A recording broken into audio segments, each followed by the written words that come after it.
माँ, ये जो माँ का पवित्र शब्द है ना, ये गौ माता के मुख से निकला है। वही माँ कहीं अम्मा हुआ, कहीं मम्मा हुआ, कहीं मदर हुआ, कहीं मैरी हुआ, कहीं माई हुआ, कहीं आई हुआ।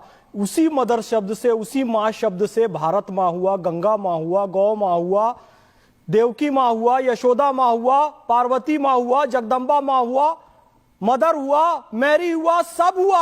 आमना माँ हुआ, त्रिशला माँ हुआ, गौतमी माँ हुआ। यह शब्द गौ माता के मुख से निकला है।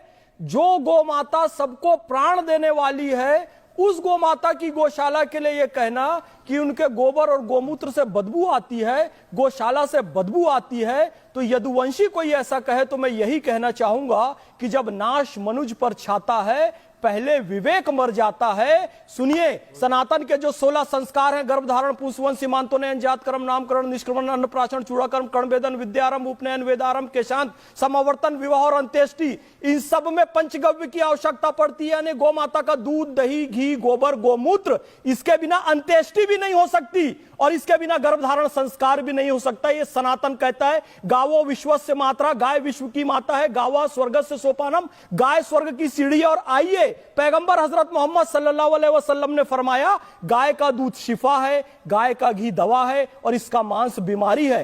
जो दूध, दही, घी गौ माता से आता है, उसके पास से बदबू कैसे आ रही है? पैगंबर हजरत मोहम्मद सल्लल्लाहु अलैहि वसल्लम की ये हदीसें हैं। ईसा मसीह का जन्म कहां हुआ? ईसा मसीह का जन्म ही गौशाला में हुआ। आज भी ईसाई भाई 25 दिसंबर को छोटी सी गौशाला बनाएंगे, लकड़ी की गाय रखेंगे, बैल रखेंगे, गाय का चारा बिछाएंगे, उसमें बाल ईसा को सुलाएंगे।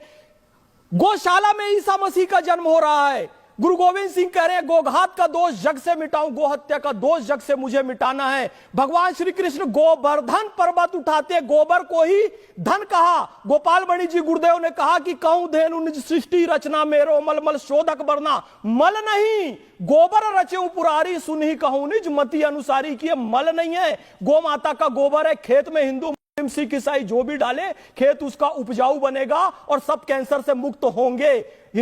सिख, ईसाई कोई भी हो, सब अपना घर गोबर से लीपते हैं। गांव में दीवारें गोबर से बनाते हैं, रसोई को गोबर से लीपते हैं, फूड पॉइजनिंग ना हो तो। ये गौ माता का गोबर बदबूदार नहीं है, ये सुगंध वाला है, सबको बीमारियों से बचाने वाला है। इसलिए कोई यहां पर दावा, पूरे विश्व का किसान दावा कर दे, पूरे विश्व का किसान दावा कर दे, गोबर सर्वश्रेष्ठ खाद है कि नहीं है, सर्वश्रेष्ठ ईंधन है कि नहीं है? है। उसके बाद क्यों? भारतीय संस्कृति का गोत्र गौ माता से आया। शहरों के नाम आप देखिए, गोवा, गोरखपुर, गोकुल, गोपालपुर, ग्वालियर, ग्वालों का नगर, सब गाय से आया। समय का मानक गोधुली बेला गाय से आया। यहां तक कि संबंधों का मानक दुहित्री, जो घर में दूध दोहने का काम करे, बेटी दुहित्री, उसे ही पुत्री कहा गया। हर चीज भारत की संस्कृति। और ऑक्सफोर्ड यूनिवर्सिटी नंदी बाबा से आया। कोपनहेगन की पुरानी स्पेलिंग देखिए, काऊ से बनी है। आप विश्व में कहीं चले जाइए, किसी वो गौ माता से ही है। और जो भगवान श्री कृष्ण गौ का महत्व बता रहे हैं,